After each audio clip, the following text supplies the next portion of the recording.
All right, we will begin our meeting, which is not being broadcast to YouTube, but is being broadcast by Rogers TV. If we can get YouTube working at any point, it'll start. So we will begin our meeting in a good way by acknowledging with respect that we are in Robinson Huron Treaty Territory, that the land on which we are gathered is the traditional territory of the Anishinaabe and known as Bawating. Bawating is home to Garden River First Nation, Batchewana First Nation, and the historic Sault Ste. Marie Métis Council. Madam Clerk. I have a motion by Councillors Bruni and Caputo resolved that the minutes of regular council meeting of May 4, 2026 be approved. All in favor? That carries.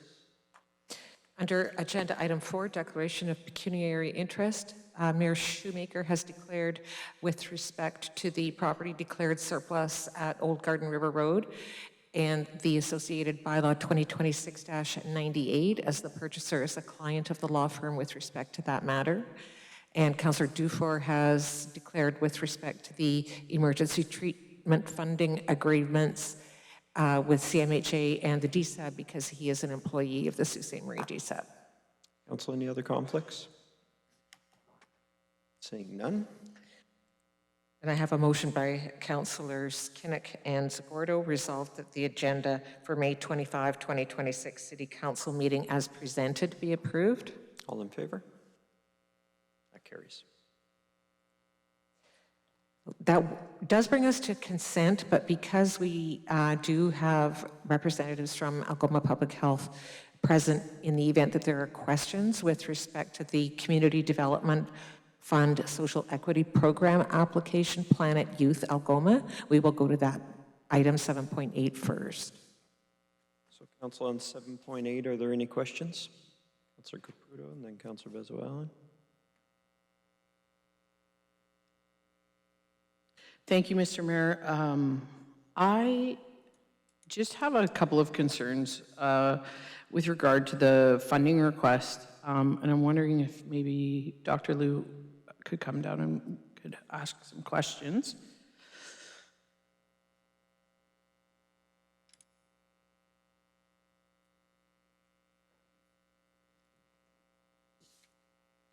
Welcome to Council, Dr. Liu. Thank you very much for having us. Thank you. So two concerns I have. One, the data that is being extracted is coming from not just Sault Ste. Marie, but I think Wawa, Dubreuilville, Elliott Lake, Blind River. In your opinion, is that going to skew the data that we're receiving for the city of Sault Ste. Marie to get accurate findings for what's going on here? Thanks for the chance to clarify. Through you, Mr. Mayor. So this is one of the unique advantages of the Planet Youth Guidance Program.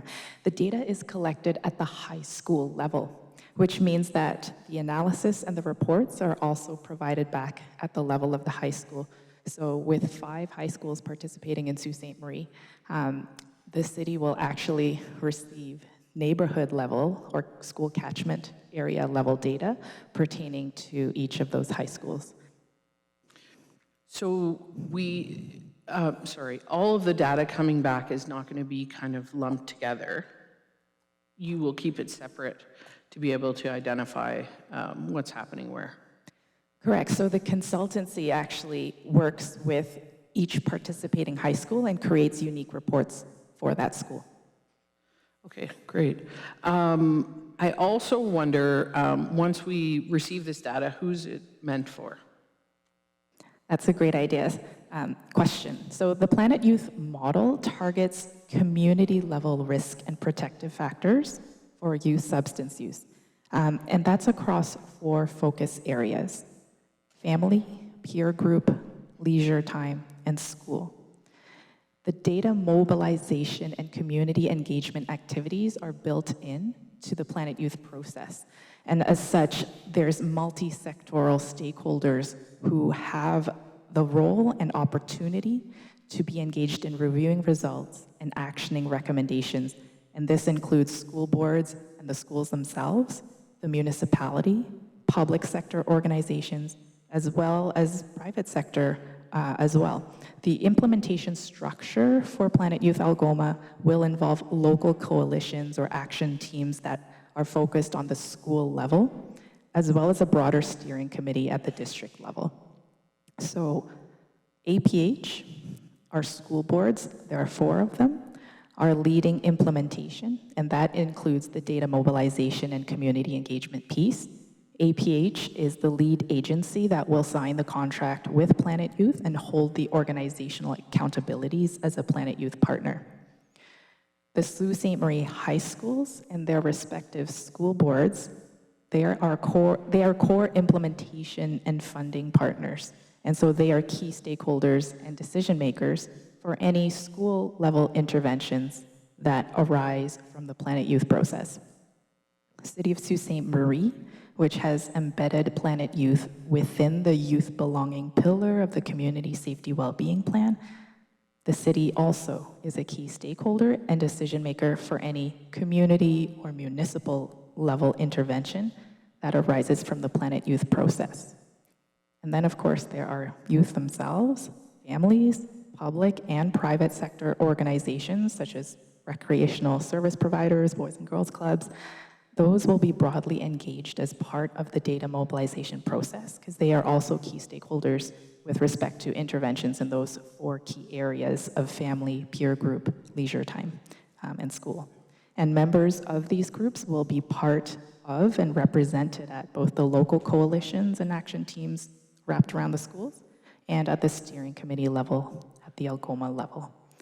And then, with respect to the interventions arising. So we want to be data-driven when we decide on any particular interventions and prioritize them. One school may have different risk and protective factors compared to another within the same city, and they may desire and prioritize different interventions. At this point, we've already begun the process of engaging with additional funding partners. For example, Village Media has committed to support implementation in-kind advertising, as well as leveraging their network of potential funders to help finance any prioritized interventions. Okay, thank you for that. So you said Algoma Public Health is the one signing on with Planet Youth. So are you going to be the agency responsible for managing KPIs? So in terms of the indicators that we're interested in tracking, at the beginning of the Planet Youth process, what we'd be interested in are things like level of engagement, how many partners we have on board.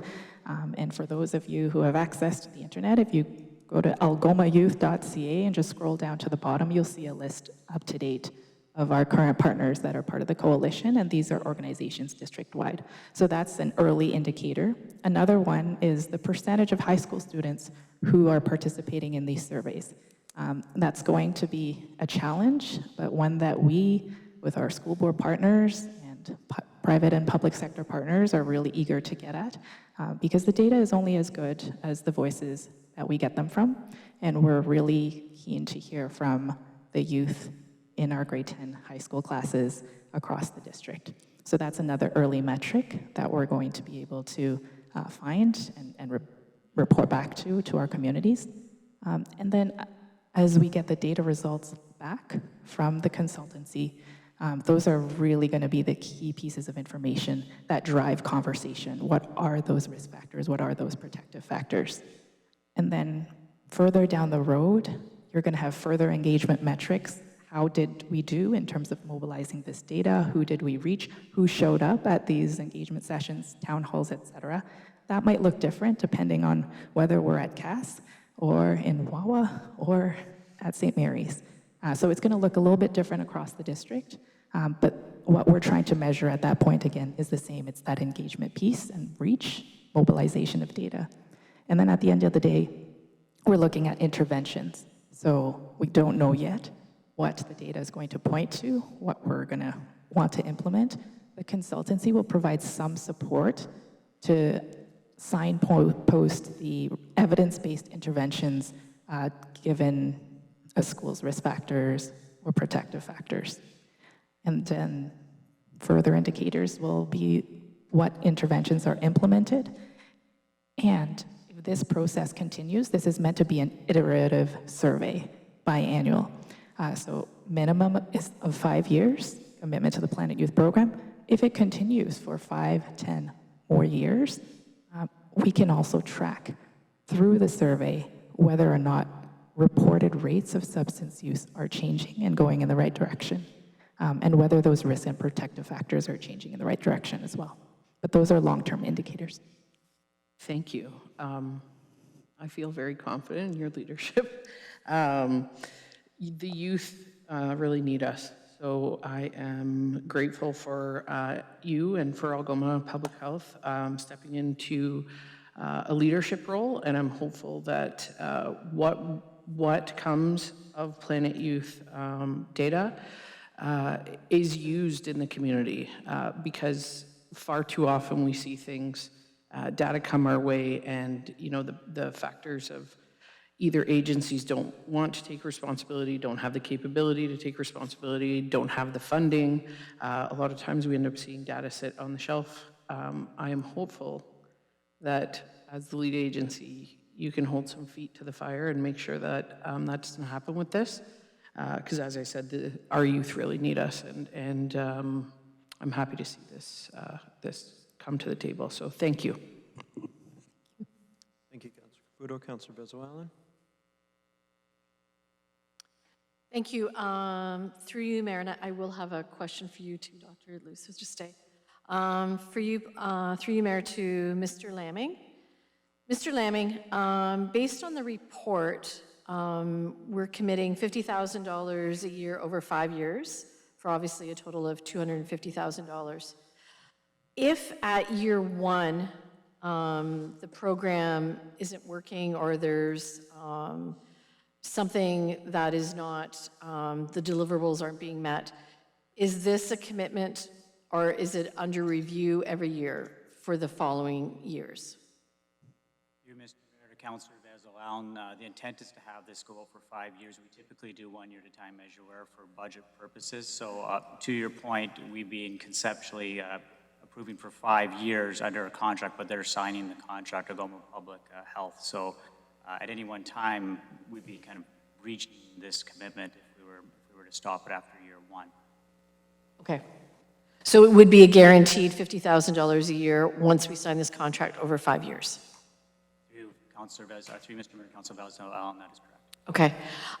Dr. Liu, just a couple of questions in terms of other organizations using the Planet Youth model. Have you done your research in terms of the effectiveness, the participation levels, and all of that in terms of the program?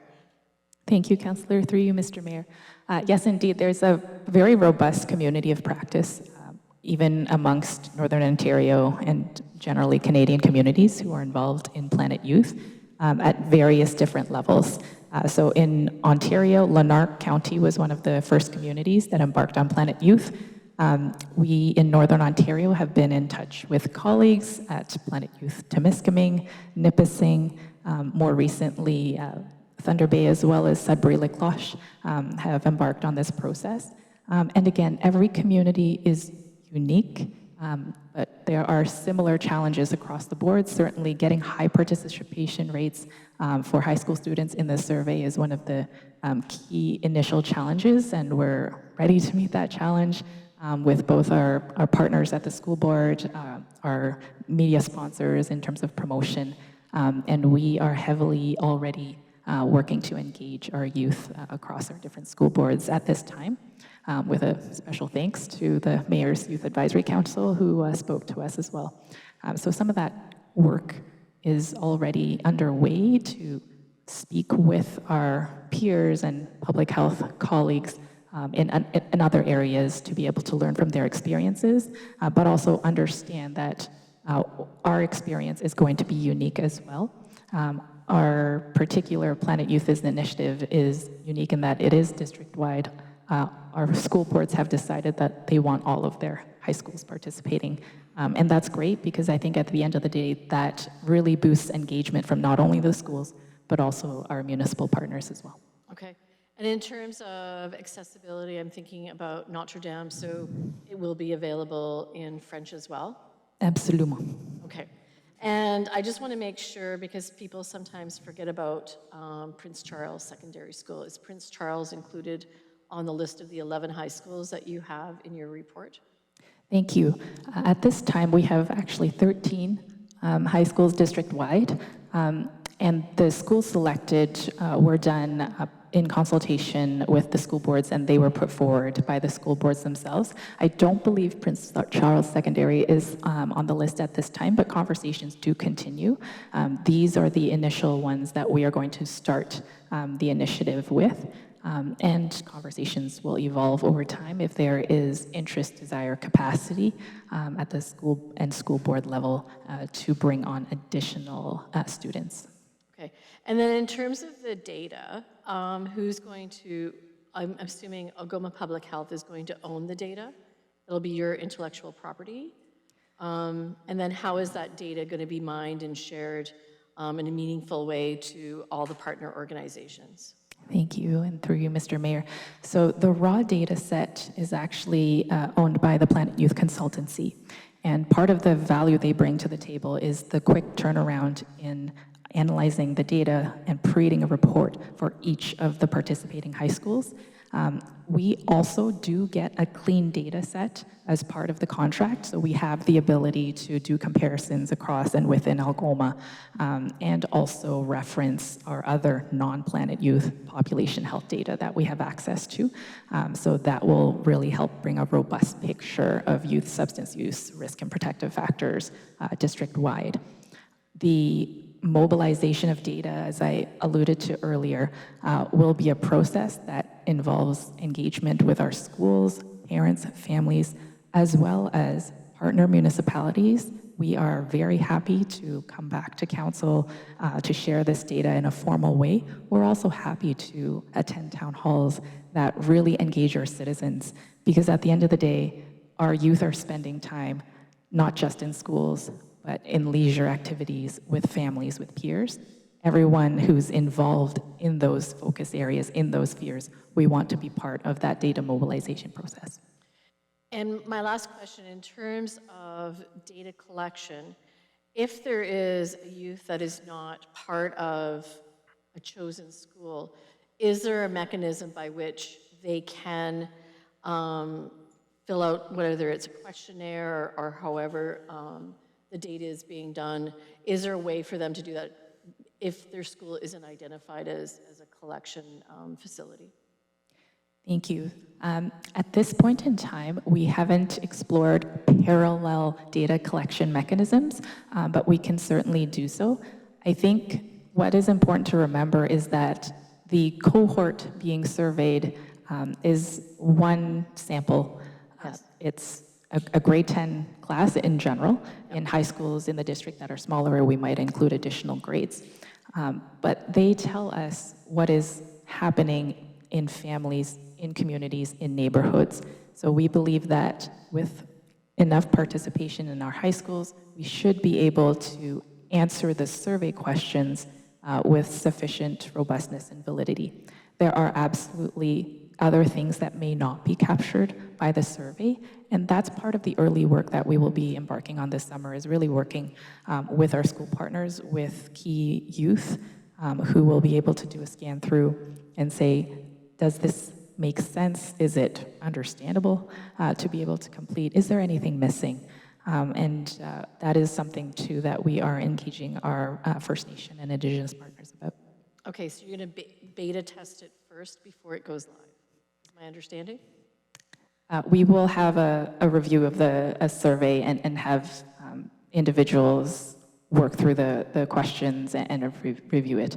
We likely won't do a true beta test in terms of rolling it out to a full cohort, but we will have eyes on it. Okay. Thank you very much, Dr. Liu. I mean, data is really what drives the argument of more services, where the gaps are. So I certainly do appreciate that. I can say from my years ago at Sioux Youth Association, getting high schoolers to fill out surveys, and I'm looking at David Thompson, we were both involved, is very difficult.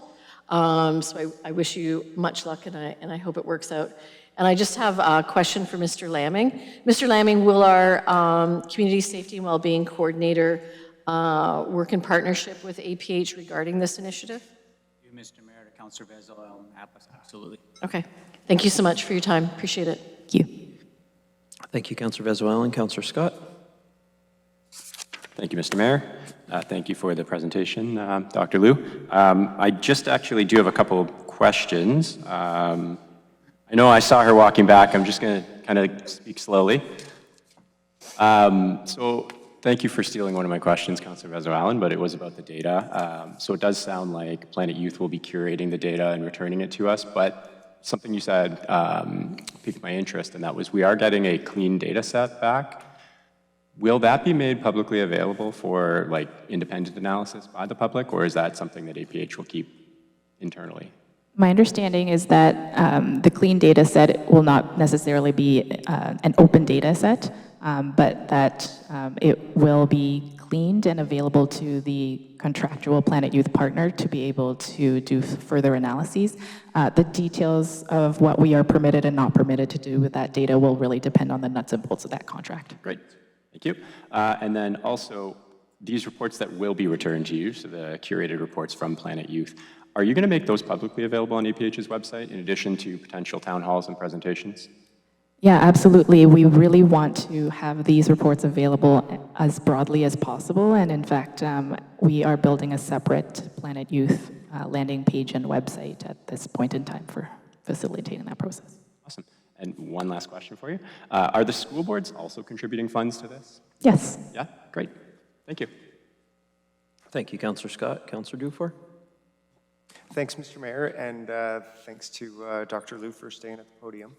I just wanted to say one of the things that I've really appreciated about learning about the Planet Youth engagement model is its focus on families and the cultural and social connections that youth experience. I think that that's absolutely key to addressing some of these issues. My question is, as I look through some of the adopted strategies that have been used elsewhere, there is a lot of focus on interventions with alcohol and tobacco, which obviously are, of course, harmful substances. But given some of our numbers here in Sault Ste. Marie with overdose rates, given just the real changing prevalence among youth over the last probably 10, 15 years, can you tell us a bit about what will be in this program that's going to focus in on things like opiates, fentanyl, and some of the dangers and harms associated with them? Thank you. And through you, Mr. Mayor, I think it's fundamental to remember that the Planet Youth program is focused on the community level as well as the broad protective and risk factors related to substance use and substance use related behaviors. So when Planet Youth began in Iceland in the 90s, the picture and the suite of substances used by youth at that point in time were vastly different. And the types of activities that they engaged in would have been vastly different compared to the youth of today. But the key driving factors and the risk factors, as well as the protective factors, there are very strong commonalities that run through. We know that if a youth has access to their culture, a caring adult who is present, access to positive leisure activities, positive peer groups, if they are interested in school, if they are attending school, those are really strong protective factors for any substance and any problematic behavior, whether that be alcohol or gambling or opioids. As substances change and evolve over time, it can be really tempting to chase different preventive strategies for each different substance. But the upstream and more powerful approach of Planet Youth is to really say, what are the protective factors that can build resilience in our youth and give them the tools that they need and the supportive social environments that they need so that they have the coping strategies and the positive social environments to be able to turn to these positive activities rather than alternate and less positive coping strategies. Yeah, again, I agree with all of the protective layers. The people that I guess I have in my mind that I'm concerned with here are the youth that are growing up in our communities that lack a lot of those protective layers already and are faced with an environment right now that gives them access to substances that can have immediate consequences. And I guess I agree with the environmental layered approach, but I think that it's important to at least consider giving education around some of the individual risks that can come from these things that exist now that did not exist before. I think what the evidence has shown is that when we use a comprehensive health promotion approach, that's usually the most effective. So absolutely, at the individual level, you want to build individual skills, you want to provide information. That alone is not sufficient. And we know that historically, coming into a classroom, providing information and saying don't, doesn't necessarily get the feedback and results that we want. So the Planet Youth model says, yes, absolutely, there's that important information that we want to convey, and the key and critical pieces of intervention are actually to change those aspects of the social environment, which are hard to do. These are environments that are complex and challenging. There are services involved that are funded to levels that we're not necessarily agree there are the high enough levels that we need. And at the end of the day, they also involve local as well as more broader policies. So the Planet Youth process is not one that aims to fix everything at one go, but it really focuses in at the hyper-local level, at the school and neighborhood level first, to say, okay, what are the key protective and risk factors that we do have levers to? Let's focus on those. Thank you. Thank you, Councillor Dufour. Councillor Gardy? Thanks, Mr. Mayor. Don't go too far, Doc. Please. Through you, I just need some clarification, and I should know this, but I don't. Through you, Mr. Mayor, to Mr. Laming and Mr. Ver. As it relates to this Planet Youth model addressing the youth, this is part of that presentation that was provided to us a few council meetings ago by the gentleman who was originally from the Sioux, and could you refresh my memory, please? Brent, thanks. Or Mr. Laming. You, Mr. Mayor, to Councillor Gardy, yes, this actually specifically, as Dr. alluded to, is under Pillar 4, which is youth belonging, prevention, and structured time. So this is, directly deals with action in that pillar. There's a number of action items that consist under that category. So from that process, we spoke with some of the different leaders of that category, which Algoma Public Health took the lead on, working with school boards, CMHA, Algoma Family Services, and then this was the item that was key from the executive leadership table that was driven to the forefront, and that's why they're here tonight, to ask to now move forward, getting the data and then actioning strategies that can address some of the root causes. Thank you. Through you, Mr. Mayor, to Dr. Liu. The overall budget for the first 5 years is approximately $600,000, correct? 594. So as part of it, when I went to the public health website to look at what is Planet Youth, it talks about, near the end of one of the paragraphs, examples of multi-level programming implemented in Iceland range from parental agreements, funding for recreational activities, to changing laws to protect youth from substance use. So could you please explain to me, at least, that $600,000 over 5 years, is that exclusive of any type of programming and the like that will come from it? And how long do we have to wait for some of those activities or engagement opportunities to come to fruition? Is it like after a couple of years of the surveys and the data collection? Could you elaborate, please?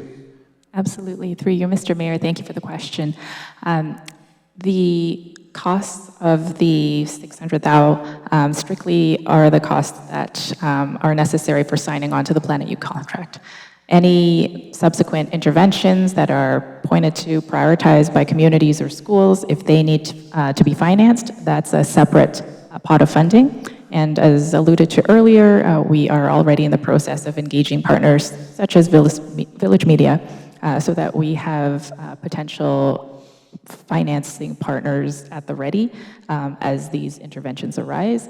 We do have to wait for the first iteration of the survey and the data to be collected. We hope that will happen in the fall before the snow comes upon us again. And from there, it's about an 8-week turnaround time to the reports. And from there, we are then in data mobilization phase. That's when communities, municipalities, schools, boys and girls clubs can look at this data and start coming together and through what hopefully will be a robust and democratic process, really consider the implications of the data, what is recommended by the consultancy when we are faced with a particular school with this profile of risk and protective factors, and then start likely with some low-hanging fruit to consider what is doable. Some of the interventions may not necessarily require funding. So the parental agreements that were referenced on the website, these were groups of parents coming together and agreeing that they were not going to, for example, allow their kids to be outside past a certain hour. And again, it's really dependent on that local situation and what's happening. Yes, there are other opportunities such as leisure cards that were implemented. So instead of a free bus pass, the municipality might have decided somewhere in Iceland to issue a free leisure card to youth and their families so that they could essentially use that to participate in leisure and recreational activities and improve equity of access. So the time frame of that is dependent on how fast or slowly each group takes up the data and has those conversations to be able to prioritize an intervention and move on it. Thank you. Through you, Mr. Mayor, to Dr. Liu.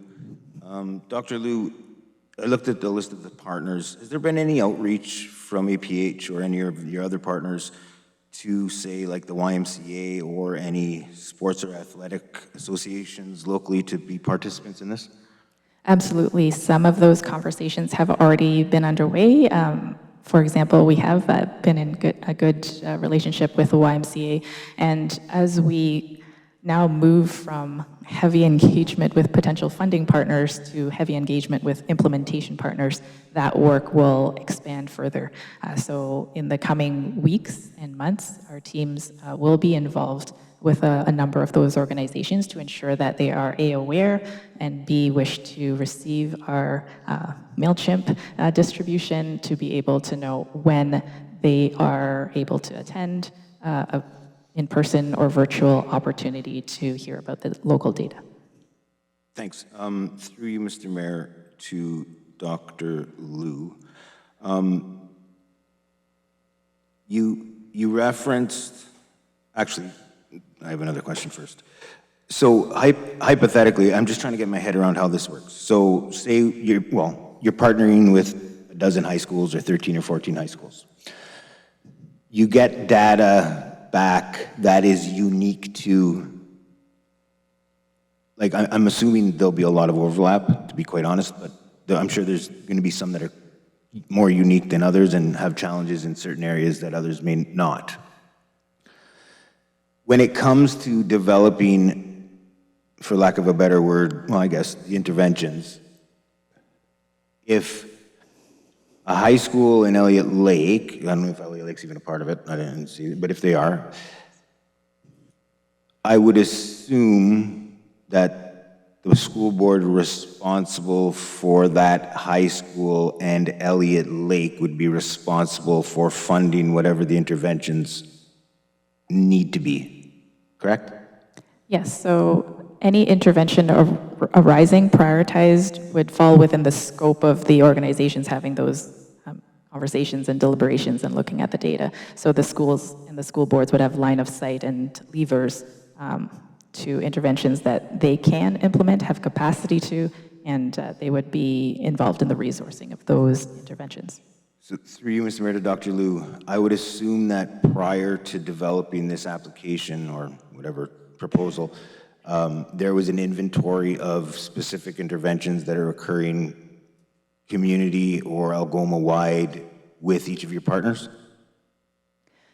So an inventory of interventions implies that we know the type of interventions that we're going to apply. No, I'm talking about ones that may have been undertaken over the course of the last 5 years, say, by different organizations in the community or across the region to intervene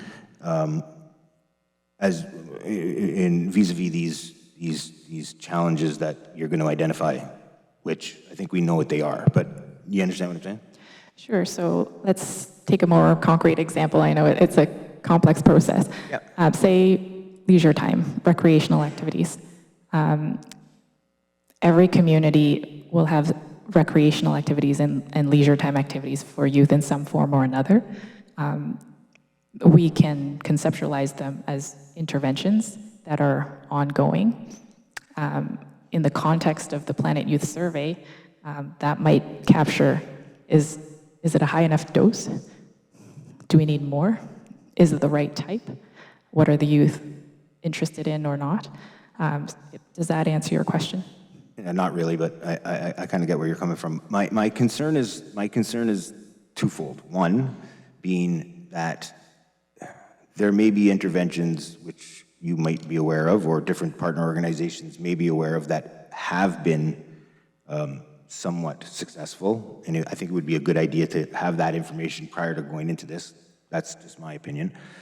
Secondly, I'm really concerned about moving forward with this, the amount of resources, financial predominantly, that will be needed to be infused into it to make it successful, because anywhere that has had a lot of success with the Icelandic prevention model, there's been a lot of infusion of financial resources into it. So that my concern is beyond the 600,000, to be honest. You had mentioned, through you, Mr. Mayor, to Dr. Liu, that you had mentioned, positive outcomes often relate to, people, young people having caring adults, positive peer groups, being interested in school. Those are all things, or those are all factors that are in the real world. My concern continues to be those in the virtual world. And I don't think you can combat any of these things without a focus as it relates to social media and digital content that everyone is consuming at that age. I know this is for substance use, but I would argue with anybody around this table, including yourself, that the one thing that people, or young people in this community and across the country and everywhere else, are addicted to is social media. And so without that being encompassed in this, because it can't be, because that's not what Planet Youth does, I guess, and my concern over the amount of resources that we may have moving forward, not to mention some of the different partners that are already struggling in different ways for resources currently, I will not be supporting this at all. Thanks. Thank you, Councilor Gardy. Anyone else? Through you, Mr. Mayor, I'm happy to respond to some of those concerns. It wasn't really a question, but we'll see if there are other questions from councilors. Through you, Mr. Mayor, I do want to confirm that the Planet Youth approach does include addressing digital spaces and youth activities in those spaces. Yeah. So how about this? Is social media and online harms included in Planet Youth? Yes. They are program? embedded in the survey. In the survey?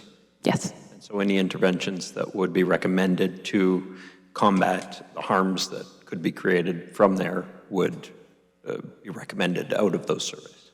So if the survey module relating to social media use or digital space that youth are spending time in illustrates that it is a problem for that particular school community, then yes, the part of the recommendations would include addressing some of those risk factors. Okay. Well, we're dealing with it separately in any event, but I guess we're pulling it from consent technically, yes. Okay. Council, any other questions? I see there's a bit of chatter, okay. Thank you, Dr. Liu. From my perspective, I think that the partnership that has been brought to us is one that we are always looking for our staff to go out and put together on any program. This has partnerships from other municipalities in the Algoma District, the school boards. When we turned to those agencies to help out when Harvest Algoma was in trouble, when we turned to those agencies to help out when the YMCA was in trouble, they all partnered with us. Algoma Public Health, a good community partner, is now looking to us to partner with them and a number of those agencies to combat what is a challenge in our community and in communities across the district.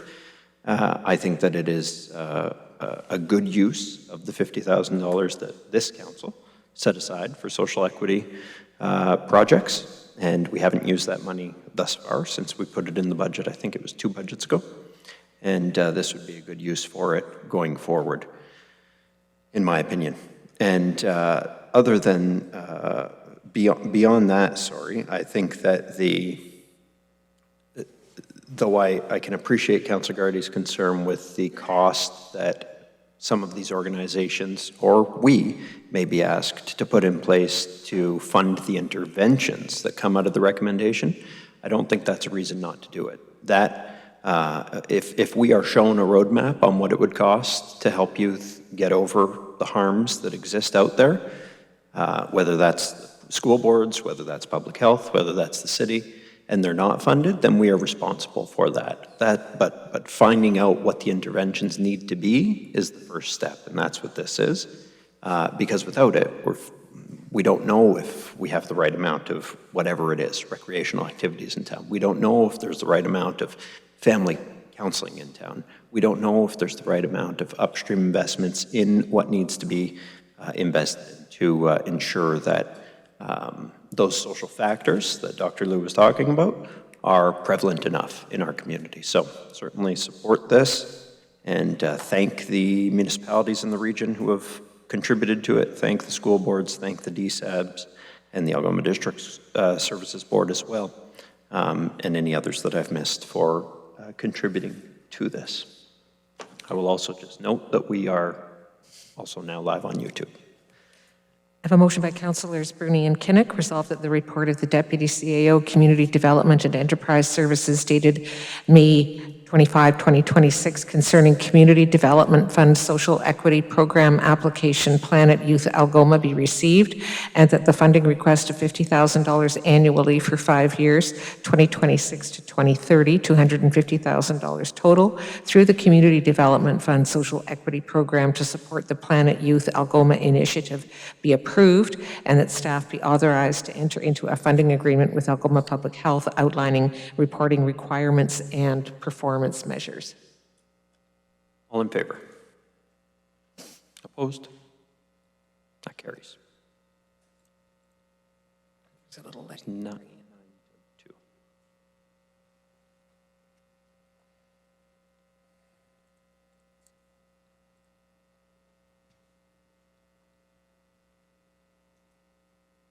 Councillor Gardy, you were in that, okay. So it passes 8-2 with, in the affirmative, Councillors Caputo, Dufour, Vezo-Allen, Bruni, Zagordo, Kinnock, Spina, and Mayor Shoemaker, and opposed, Councillor Gardy and Councillor Scott. Thank you, Council. Council, because we have some MIAC representatives here to talk on 9.2. We'll take 9.2 next, which is out of order from how we usually deal with the agenda, but we don't want to keep the MIAC folks here all night. So first off, thank you to Algoma Public Health for attending. You are free to go, although you're also free to stay if you wish. No obligation. And we will read 9.2, Madam Clerk. This is a motion by Councillors Vezo-Allen and Gardy, whereas the Sioux Community Theatre Centre is a not-for-profit corporation established in 1990 and operates a multi-use theatre space in partnership with the Algoma District School Board at the White Pines location. And whereas the mission of the Sioux Community Theatre Centre is to provide an inclusive, multi-purpose facility where the performing arts thrive and culturally diverse events are celebrated. And whereas over 20 local groups from dance, theater, environmental, and sport are community use partners, growing the diversity and impact of the theater locally and regionally. And whereas the Sioux Community Theatre Centre has undertaken a thorough examination of the operations and needs and has undertaken a 5-year strategic plan. And whereas other municipalities support local theater community spaces such as the Capitol Centre in North Bay, now therefore be it resolved that staff in collaboration with the Cultural Advisory Committee do a scan of comparable communities and the financial support that municipalities to provide to such theater centers. Thank you, Madam Clerk. We will, so first off, just procedurally here, we don't accept delegations on items on the agenda that are part of Section 9, but this is the MIAC submission that would usually, that either comes in writing or comes in person. Today, the folks from MIAC are here in person, but we'll first go to Councillor Vezo-Allen, then to Councillor Gardy, then to MIAC, and then if there's other councillors with any questions or comments. Thank you. I just want to recognize Mr. Rue, Mr. Stewitz, and Garrett Abrams, who's the new executive director, artistic director of the Sioux Community Theatre Center. So thank you. And I met with them a few weeks ago to go through their 2025-2030 strategic plan that was funded from the Ontario Trillium Foundation. And it is very thorough, especially in terms of the economic impacts of cultural institutions, cultural activities, the creative economy. Nordic Institute is included in this as well. So what I want to be clear is that this is not an ask. It is a scan as per their strategic plan to take a look at what opportunities are available for diversification of revenues. So currently, just in ticket sales alone, they do almost $1 million, which benefits local organizations such as, the Musical Comedy Guild, West End Theatre Projects, other independent operators that use a theater right now. Dance is alive and well with all the dance parents going to all the dance recitals. So it is a vital part of our community, and I was very impressed with their strategic plan and the implementation, and this is, one piece of it. So I want to thank my colleague, Councillor Gardy, for agreeing to second, and I'm excited that MIAC is here. So that's all I have to say on this motion. Thank you, Councillor Vezo-Allen. Councillor Gardy? Or to what my colleague said. Thank you. She said it more eloquently, I'm sure. So we've got Riley and Athira. You'll have to help me with your last names, but why don't you introduce yourselves, what school you're from, and then provide us with your feedback. All right. Good evening, Mayor Shoemaker, councillors, and fellow members of the community. My name is Riley Korshin, and I'm here alongside my friend on behalf of MIAC. I want to take a second to thank you for giving us the opportunity to speak about why supporting the Sioux Community Theatre Center is not just an artistic investment, but a youth investment. Hello, everyone. My name is Athira Manikantan, and we're here today to talk about why the community theater should have funding received by the city. For many people like me, our introduction to the Sioux Community Theatre Center happened in our youth. My own experience demonstrates this narrative, as I have been a local theater performer for 13 years now. The Sioux CTC is more than just a stage, but rather it is a place where we discover who we are, build new confidence, and where we learn to express ourselves in ways that we never imagined. Youth often struggle to find their own spark in a comfortable environment free of shame. The world is tough, unforgiving, and full of surprises. But theater is one of the few spaces in our city where youth can participate in the arts at a professional level without having to leave the community, and where diversity is welcomed.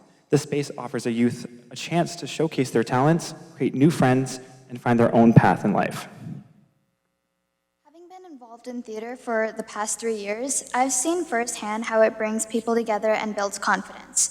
Riley and I became friends thanks to theater, and I know we're not the only ones who find it a safe space to express oneself and connect. Currently, the Sioux CTC hosts over 20 local groups with a dynamic range. Dance studios, sports groups, cultural organizations, theater companies, all that include many youth performers, volunteers, and leaders. When young people step into the spotlight, they are no longer learning lines or choreo. They're learning discipline, resilience, and teamwork. These attributes are not temporary and will follow us as we venture off into our careers, relationships, and future roles as functioning members of society. However, this impact goes beyond just the performers. The youth in the audience see their own stories embedded in the music, dances, lines, awards. They get to reflect on their own lives and see their culture and identities being portrayed. They get to see different perspectives, they see possibilities, and they see themselves belonging. By providing funding for the community theater, we can ensure that more people have access to these opportunities. There have been studies showing that being involved in theater shows, teens feel safer with their environment and not being afraid of making mistakes. Data shows that over the last few years, this has increased by 26.7%. Research also shows that they become much closer in teams, learning new skills, building connections, and that will help them in the future. It's also been proven that through studies, 90% of Canadians believe that youth participating in the arts, such as theater, helps deter youth crimes within the community. All right, the arts also need the youth to flourish. Without a confirmed group stepping into these spaces, learning the necessary skills, and carrying out the traditions, the arts just fade into the background. But when the youth are given a stage to thrive emotionally and physically, the arts evolve. New ideas, new traditions, new cultures. Funding community theater would increase youth job opportunities, make it more accessible to the community, create more comfortable spaces, increase diverse range of performances, and lower ticket prices for the communities to enjoy. Right now, both of us are involved and enrolled in the IB program for International Baccalaureates at Core Collegiate. In IB, we discuss a lot on how human expression and its relationship with the acquisition of knowledge. Arts produce knowledge of self, knowledge of history, knowledge of skill. And the truth is, art is how we as humans make sense of the world around us. It's how we tell our stories, challenge our biases, and express inexpressible emotions. Words can only tell and do so much for storytelling.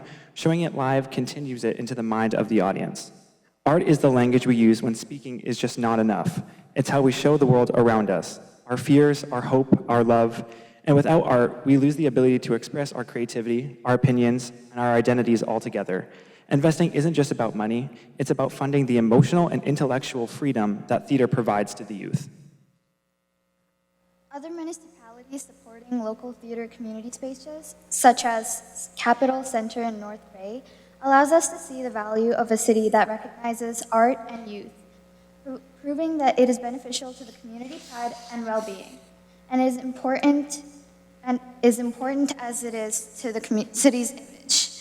Polling managed by organizations like the Canadian Association of the Performing Arts state that 87% of the citizens agree that local performing venues directly foster to a high sense of community pride and overall quality of life.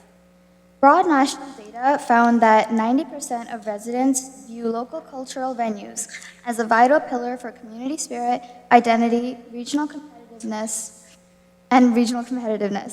With Sault Ste. Marie being a city that supports more of a sports community, we believe that if the city can support the theater community as well, it shows that the city equally values its culture and the arts are not an afterthought. On behalf of MIAC, we strongly support this motion because we know when the arts thrive, the youth thrive. We want to grow old in a city where we don't have to lack the ability to express ourselves to the fullest. So today, we want to leave you with some thoughts. Within the confines of individualistic meaning of art, youth can celebrate the parts of ourselves that may not fit anywhere else. When youth lose access to that security, they lose one of the places where their inner turmoil can breathe.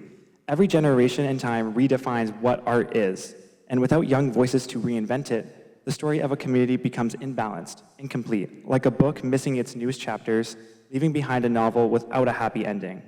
Sault Ste. Marie is a wonderful place for youth in the arts, don't get me wrong. But in a city without youth artists, you find a community who is slowly forgetting what the meaning of connection is. In and outside of the arts, the next generation is the heartbeat that keeps the population alive. Thank you for considering this motion and for continuing to invest in the future of youth in Sault Ste. Marie. Thank you, Riley. Thank you, Athira. Council, any questions? Councillor Gardy? Not a question, just I was hoping that staff can capture that presentation presentation because I think when we get people coming to speak to us, they can speak as concisely and as eloquently as they could. It would be a good lesson to the community. That was an excellent presentation, guys. We're happy to support it, I'm sure. Very well done, very well done. Council questions? Councillor Kinnick? Through you, Mr. Mayor, to Mr. Vare. In the past, we have a grant and take program through the Cultural Vitality Committee. Have we supported the Sioux Community Theatre through that way? Through you, Mr. Mayor, to Councillor Kinnick. Yes, through the CVC since 2020, there was $14,200 that was provided through that program to the Sioux Community Theatre program for various initiatives. And I know in this resolution, there is mention of a 5-year strategic plan. Has staff seen that plan? Through you, Mr. Mayor, to Councillor Kinnick, not at this point, but we look forward to reviewing it. Understand it would be made available. Okay, thank you very much. Thank you, Councillor Kinnick. Seeing no other questions, we're going to vote on the matter. All in favor? Any opposed? That carries. Thank you, Riley. Thank you, Thera. All right, that brings us to consent. Councillor Scott. Thank you, Mr. Mayor. 7.3, the audio-visual virtual meeting system, council chambers. I think, would I direct this to Mr. Cochamilio? Perfect, there he is. Mr. Cochamilio is here. Welcome to council, Mr. Cochamilio. Thank you for the report. So I have some questions because I had a few constituents reach out over the weekend. And just the first question that kept coming up was why the local proponent wasn't selected. And now this was an RFP, correct? So maybe my first question might be toward Mr. Vare. So with an RFP, it's generally we're not listing criteria or bid prices, things of that nature. Is that correct? Through you, Mr. Mayor, to Councillor Scott, the RFP criteria are established for each individual RFP, what the city's looking for, and then each of the respondents are judged based on a set of criteria by a selection committee. Okay, and so is that the reason that the prices weren't listed for all of the bids in this case, like on the report? Through you, Mr. Mayor, Councillor Scott, that's correct. Okay, great. Okay, so that was the first question. We'll get that out of the way. So great, thank you. And now, through you, Mr. Mayor, to Mr. Cochamilio. So given what we just heard, is it safe to assume then that the local proponent they didn't meet specifications or whatever the proposal may have been, the reason that they were selected was because it was ultimately not the best proposal? Through you, Mr. Mayor, to Councillor Scott, that is correct.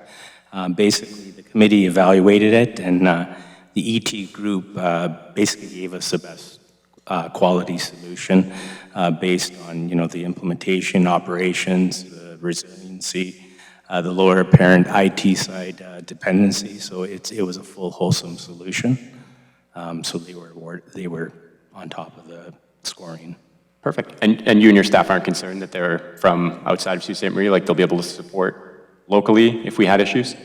Through you, Mr. Mayor, Councillor Scott, no, we have no concerns that way. They do have a presence in other municipalities. Plus, they also have, with the way the technology works, they'll be able to manage it remotely.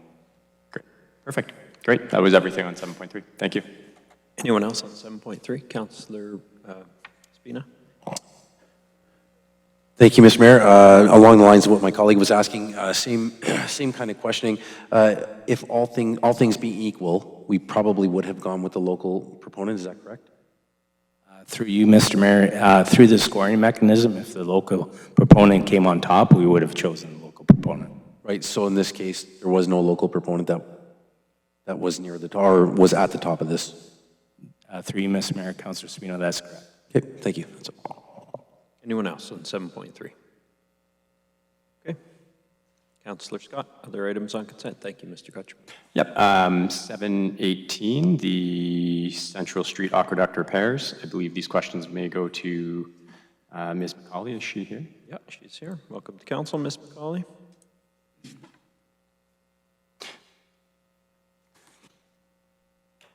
Perfect. All right, so I appreciate the report. Thank you. I have Just one, well, maybe two. Let's start with two. So the first question I have is it mentions that there's a portion that's adjacent to 75 Central that will be needing repair. Maybe I'm just getting old, but did we not just do that portion not long ago? Through you, Mr. Mayor, to Councillor Scott, it's the portion right next door to it. Okay, so we only did roughly X amount of feet? Correct. Great. And so just because I've lived in the area and I know it quite familiarly, we're moving from one way to the other essentially over the years. Is that what we're doing? Working our way all the way to Bonnie Street or? No, these sections that are deemed for repair are through evaluation. So we're doing two near the Mansell Park, and then the next one that was deemed a priority would be down at the 75 Central Street. Okay. And will there be any upcoming portions beyond these ones that you see in the future immediately? Aqueduct repairs, our study was done, we're doing bridge repairs, bridge surveys this year, so next year will be the next time we do a full evaluation of our aqueducts, and we'll see what the priorities are. Okay, thank you. And we think that this will be done, I can't remember what the report said, but it was like the fall it'll be done? Yes, the completion date is November 30th, so hopefully that will be a lot earlier than that. And forgive me, I also don't have the report back up again. I'm trying to click through to find it. But there was mention of, for the Manzo part, once it's completed, are they going to be doing anything differently with the area? Like it's just kind of plain right now? Are they going to be putting any sort of like new trees or anything up along the side that may get damaged during the repair? I believe there will be some impacts on the neighboring property just because of the trench location. But in general, the aqueduct is the walkway. Yeah. So we will be returning the walkway, and But none of the equipment will damage the park? if it does, then we will repair it. Okay, great. That was everything. Thank you. Anyone else on 718? Okay, seeing none.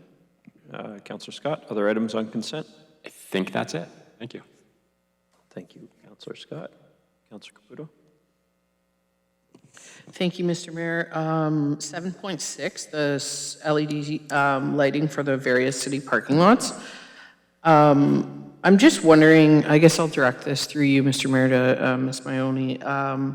The proponent who is selected is quite a bit lower in price than the others who bid. So who is responsible should that person, or sorry, should a company not be able to meet the price threshold that they have tendered at? What would happen in that case? Through you, Mr. Mayor, to Councillor Caputo. So the proponent that was awarded pending council approval, that was awarded this project, they did meet all specifications and all qualifications for this particular project. It actually came in within the anticipated budget that we worked with a consultant on. If this project or any other project were to come in over budget, we'd have a contingency for that, or depending on the cost, maybe in reallocation of funds, or depending on what the cost would be. So if somebody underbid a tender and we awarded it to them, and then they were, I guess in this case, I think the next highest bidder was about $150,000 more. So there's no contingency to keep the city safe from somebody kind of lowballing the bid and then going over budget? Through you, Mr. Mayor, to Councillor Caputo. I guess in that particular case, we have to potentially go back to the contract and the RFP, discuss potentially with legal and finance on the next steps on what would happen in that case. Mr. King?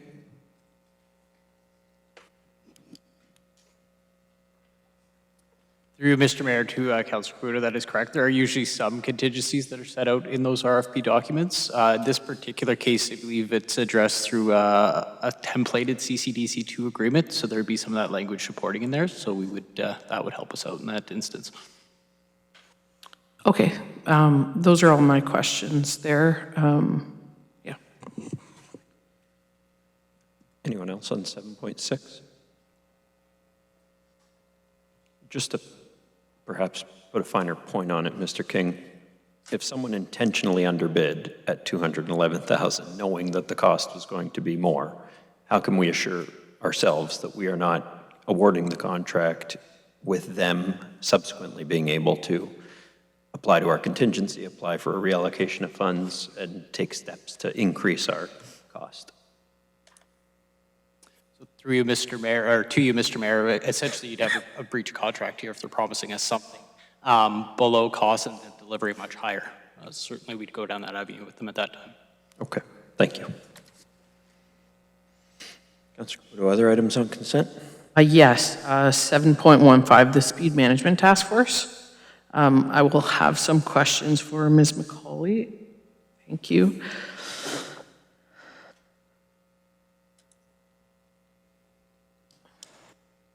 Hello again. So I was hoping to could you review sort of what the process is for a street to be assessed and what the assessment is like? Sure, through you, Mr. Mayor, to Councillor Caputo. So I assume we are talking traffic calming assessment. Yes, sorry, yes. So we have a traffic concerns platform where residents, community members can submit their traffic concerns. Those get categorized, and the ones that are traffic calming follow our traffic calming policy. It's a two-part policy. The Part A is it has to meet the minimum requirements in order to proceed to Part B. What type of road is it? RTO roads are not considered for traffic calming, so it would be local and collector only. Does it have a minimum volume, which is about 500 vehicles per day? That it's not a speed posted greater than 50, so the 60-kilometer-an-hour roads we don't consider for traffic calming. And that the roadway hasn't been evaluated in the previous 24 months, just from a staffing resource level that we don't repeat multiple times a year. So if it meets those criteria, and there is a bit of leeway there, like our staff use judgment, that if it's pretty close, we'll consider continuing. It proceeds to data collection. So we'll collect data on speed and volume, and then we have a point system. So they get points for every kilometer an hour. The 85th percentile speed is over the posted speed limit. So if it's 85th is 60 and the posted speed is 50, they get points for those 10 kilometers over. They get points for the number of vehicles over a minimum volume. So for a local road, it's 500 vehicles a day. So they get 1 point for every 50 vehicles over 500. And then on a collector road, it would be 1,500 vehicles a day, and it'd be for every 100 vehicles. So there's just different criteria for different roads. You get 5 points if there was ever a collision on the road, whether doesn't matter what type of collision it was. You get 5 points for every pedestrian generator, so a school, commercial, and then you get 10 points for cycling facilities or multi-use trail, hub trails, that sort of thing. If the total of the points is over 75 points out of the available 100 points, it gets onto the prioritization list. So part of what we're identifying is accidents, and I do wonder if you're assessing streets and they meet most of the criteria, but perhaps haven't yet had an accident or enough accidents to qualify. Has there been any discussion about like working upstream with, or does staff consider that when like reviewing these assessments? At this point, collision is just 5 points, so it doesn't have as big of an influence as volume or speed would. If there was a collision with anywhere in that segment, it gets the maximum points. Okay. So it doesn't really work the same way I think you might be thinking of traffic signals, where that's the warrant system and there's a warrant for collisions. This is a bit different. This is just point-based. Okay. And the streets that don't qualify, you've said we can't really do much on main arteries. What is the plan there? Because Unfortunately, or fortunately, I don't know, I guess it depends how you look at it, there are school zones on main arteries and community safety zones. So what can be done? Strategies for arteries generally include police enforcement. So right now, when we get complaints about arteries, they directly go to the police for consideration. There are things such as geometric changes, islands, medians, roundabouts were an option. So there would be a much larger capital construction project to address them. And then really the other things would be paint marking and education. That's what the guidebooks say. How would an arterial road qualify? For like an island or something, how do they even get considered to do that? I guess it would have to be a priority. Like it would have to be on our list as priorities, but it'd have to make it into our capital transportation plan. Okay. And automated speed enforcement was, I know, a request from the Speed Management Task Force, which has been taken off the table. When that was taken off the table, Premier Ford said that government was going to come forward with a toolbox for municipalities to be able to deal with speeding without the use of automated speed enforcement. Has that happened yet? As far as I'm aware, I haven't seen anything. They changed some legislation that gave the province some authority to direct signage for speed. And then I think there was some funding opportunities for communities that previously had speed enforcement in order to introduce permanent traffic calming. Okay. I think those are really all of my questions. Just a comment. I was really disappointed, along with a lot of people in the province, a lot of municipalities, to have automated speed enforcement taken off the table. I am still looking forward to that toolbox coming available to you, because we have seen an increase, not us directly in Sault Ste. Marie, but across Ontario, we have seen a major increase in speed in the areas where automated speed enforcement was present and now is not present. I think this is something that we need to really tackle head on. I know it is something that you're passionate about to make work. So thanks for the work, and I'm hopeful we can get some good results in the future. Thank you.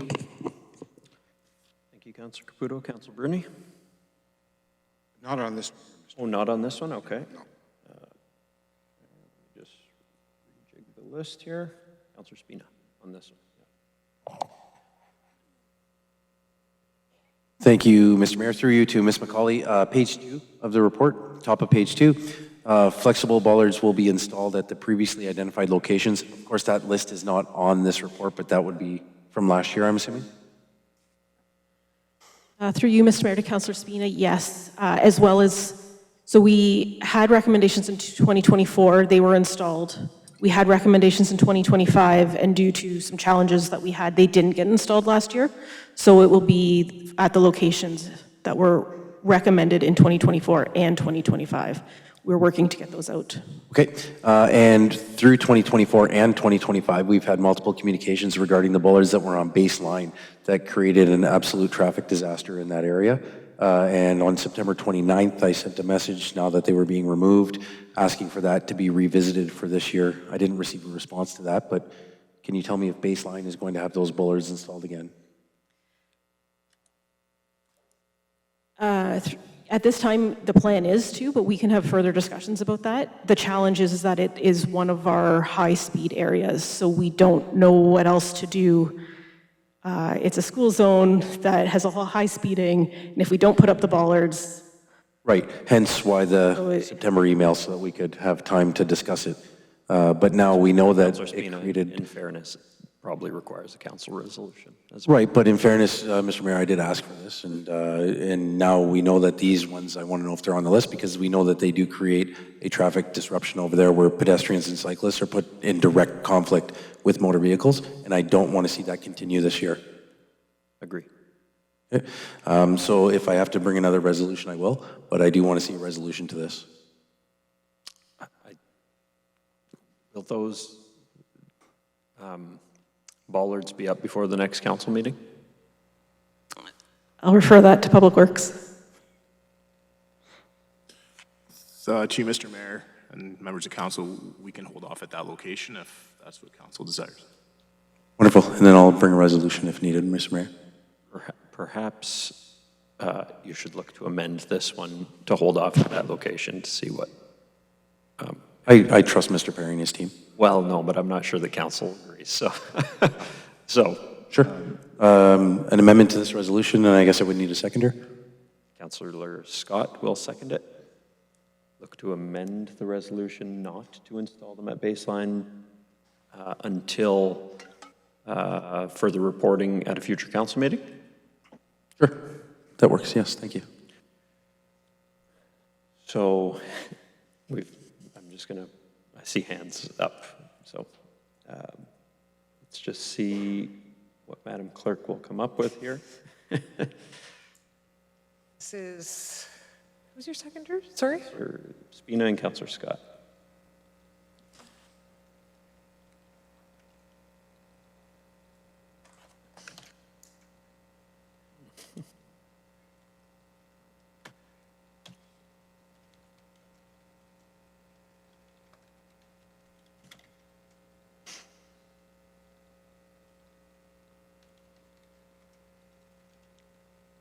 What if I say, resolve that the motion be amended to defer the placements of bollards on Baseline Road?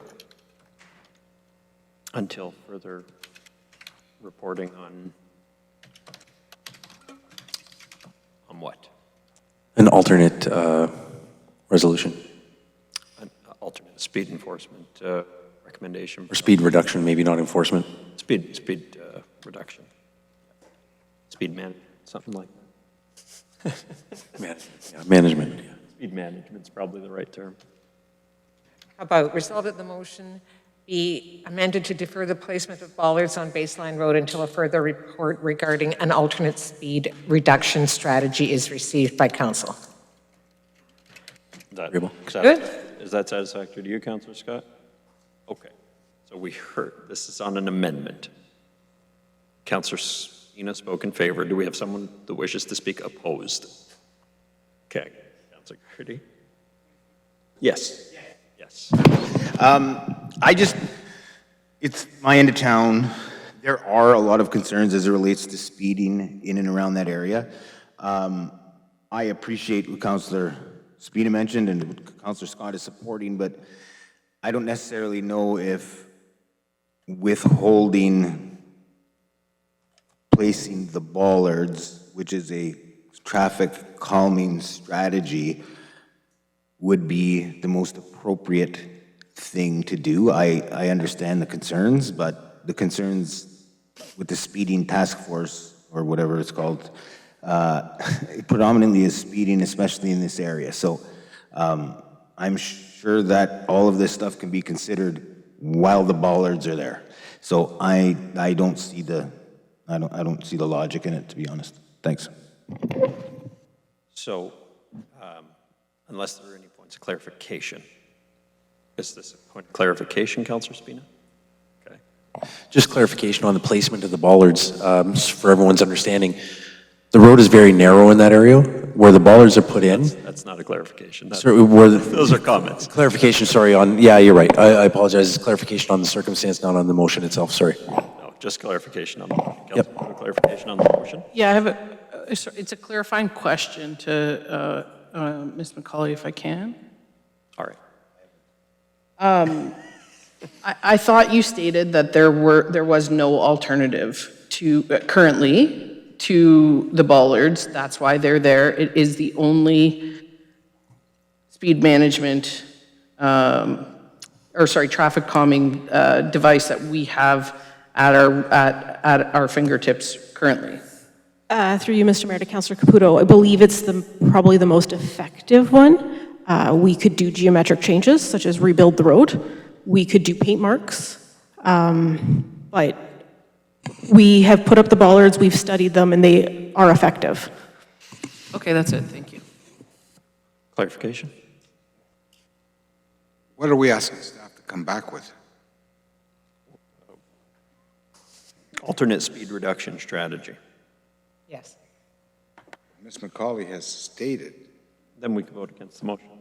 Okay, fair enough. Okay, so with all those clarifications settled, we can have a vote on the amendment to not place the bollards at baseline until we get an alternate strategy. So, all in favor of not placing the bollards? Or all in favor of rejecting this amendment?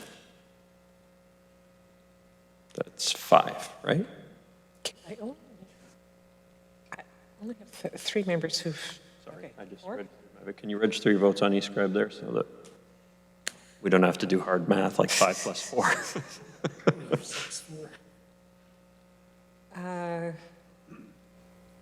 Councillor Spina, you will be in favor. Councillor Zagordo? He was opposed.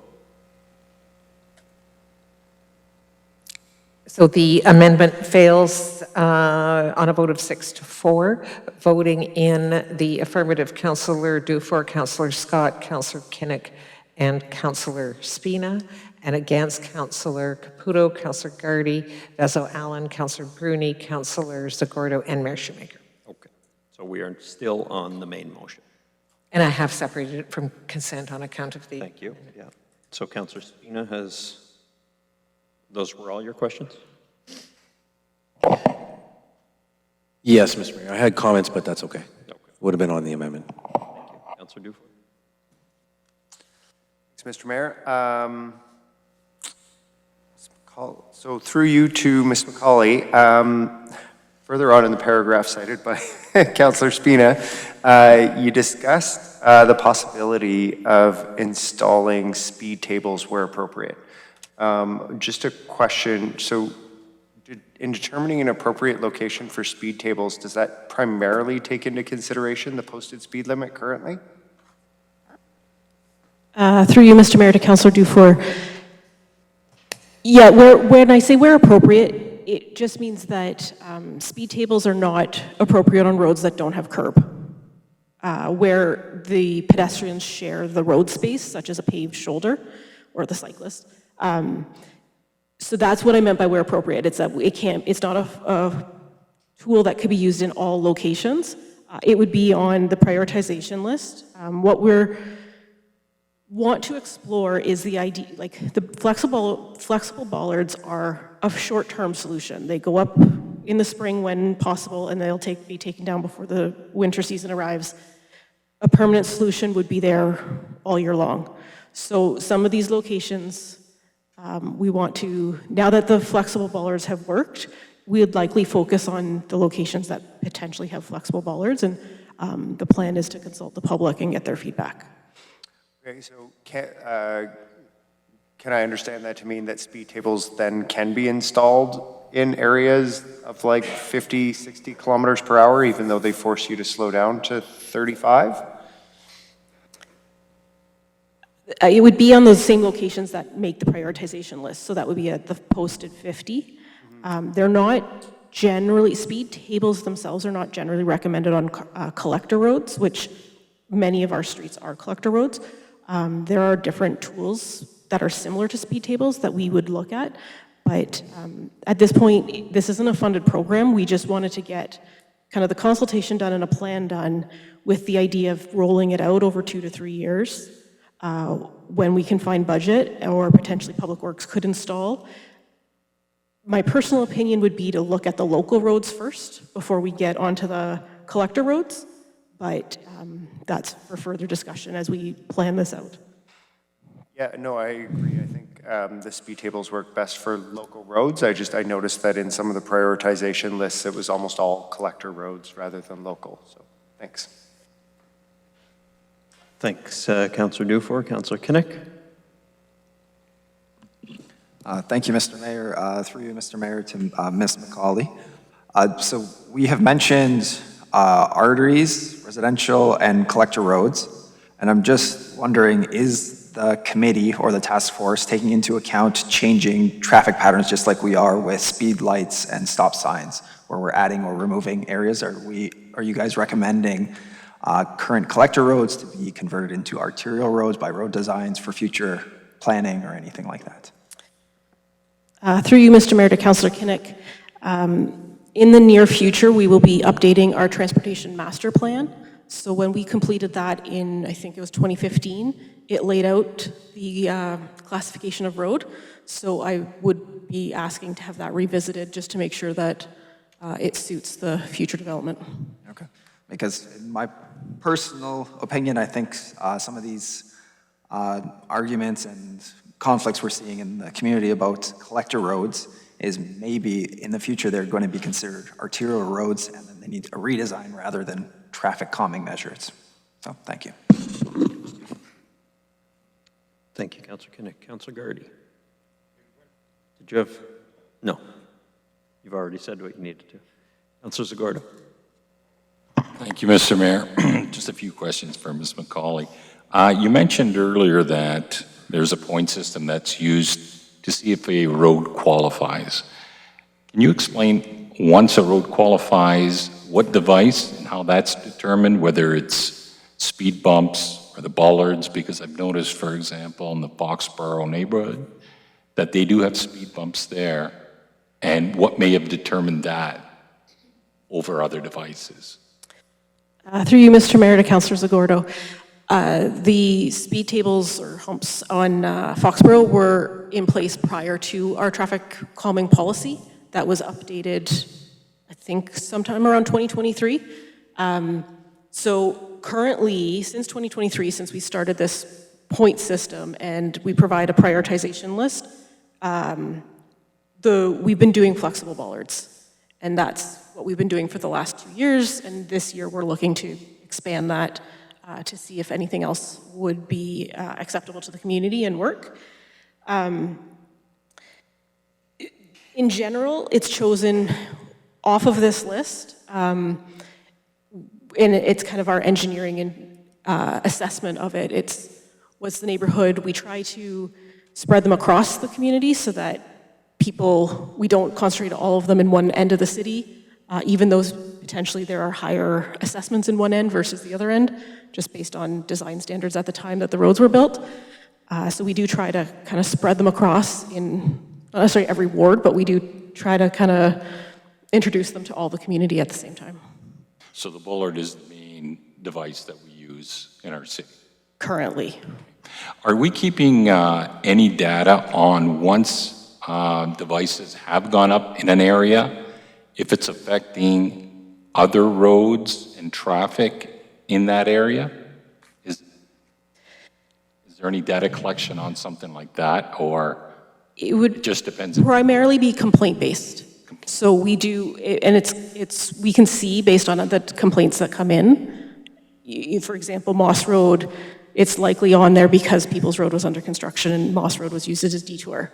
So potentially when People's Road is finished, it will come off. So we pay attention to that detail, but we don't do specific data collection on the adjacent roads.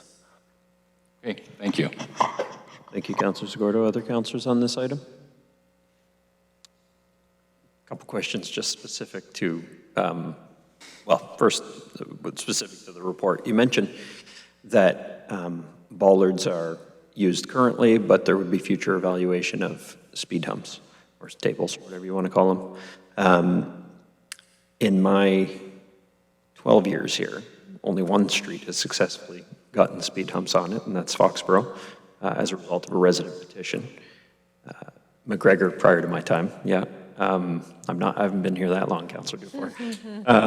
But it does seem to me like the bollards have been widely implemented within the available budget. So I would worry that by going to speed humps in certain areas, we're actually taking away speed management from other available streets with the bollards. Would that be factored into any decision? To you, Mr. Mayor, yes, I think we would take all of that into consideration. That's why we're going to plan it. The challenge we're having is the limited time that the flexible bollards are up. So therefore, much of the time, I think last year they were up for maybe 6 weeks. So it's not a really effective tool if it's not in place. So we'd like to explore if a more permanent option would suit our community. And then adding new, maybe it'd be a flexible bollards for the first few years, and if it works, and then it gets converted to a permanent solution. I'm not quite sure where that's going yet, but that would be what we would report as we plan this program out. Okay, perfect. Just since you mentioned it, they were only up for a short period of time last year. I noticed there's work happening this year to make sure that they go up for a longer period of time. What's being done this year to change that? Well, it's with the help of Public Works. They were made a priority on sweeping, and one of the big delays is waiting for the road line, the road paint to be put down. We are assessing the individual sections and actually painting them by hand so that we can install the bollards, which hopefully will happen shortly. So, yes, I'm thinking of McDonald Avenue specifically already has the lines painted, and bollards will be going up in short order, Mr. Perry? To you, Mr. Mayor, that's correct. It is a pretty big ask for our team to be putting up all these bollards across the community, so more permanent solutions are preferable to us as well. Okay. And then that's on the report, just a little bit more about baseline. There was consideration at one point in the council agenda not that long ago on putting a four-way up there, and I think that was, from an engineering standpoint, not the preferred solution. Can you remind me of that? Yes, it wasn't warranted for an all-way stop, and traffic signs, stop signs are not considered a traffic calming measure. Studies have shown that people speed up after they feel that they've stopped unnecessarily. Okay, so it actually, if I'm understanding you from an engineering standpoint, it increases risk if there's a stop sign there when it isn't warranted. That's correct. There's a lot of other issues, but the speed-related one is what I said. Okay, thank you. All right, I think we've covered off every possible question we could have on that one. So that was 7:50. It was also accepted from consent on account of the amendment. Okay, so we can vote. So the main is a motion by Councillors Bruni and Caputo, resolved that the report of the Manager of Design and Transportation Engineering dated May 25, 2026 concerning 2026 update of the Speed Management Task Force be received as information. All in favor? That carries. Councillor Caputo, we are still on you. Do you have other items on consent? Just a quick, to touch on 710, the Cal Tire grant.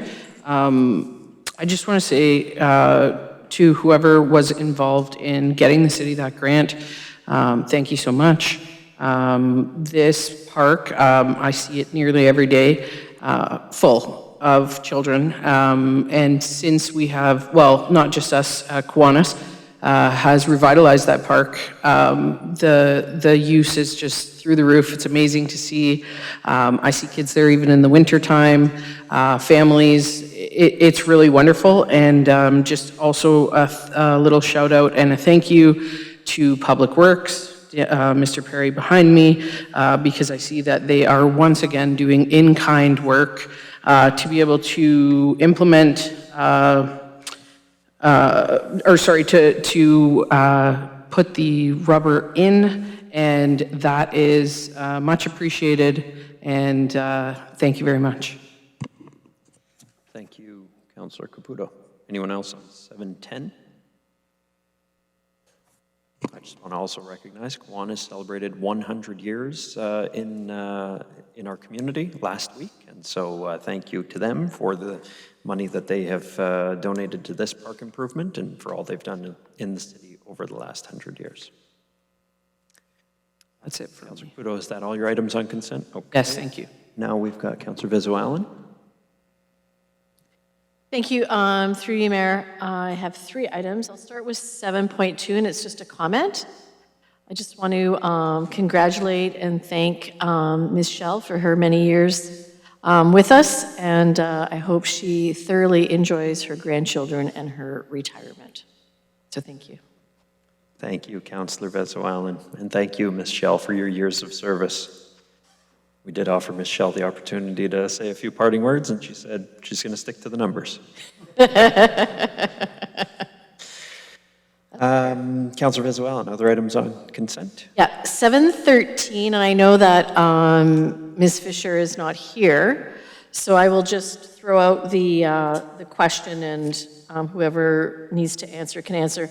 I went through the strategic plan quite thoroughly, and I just want to remind everyone, the Ermatinger Oldstone House is, really a gem in our community, and it relies on just 2 FTEs that run with various other part-time. So they've had over 30,000 visitors in 2025. So to do that with the staffing levels that they have is really to be commended. And I hope everyone can take a look at their strategic plan, because I think it really speaks to a lot of opportunities and a lot of collaborations, and I'll bring that up on my next one with Mr. Atkinson.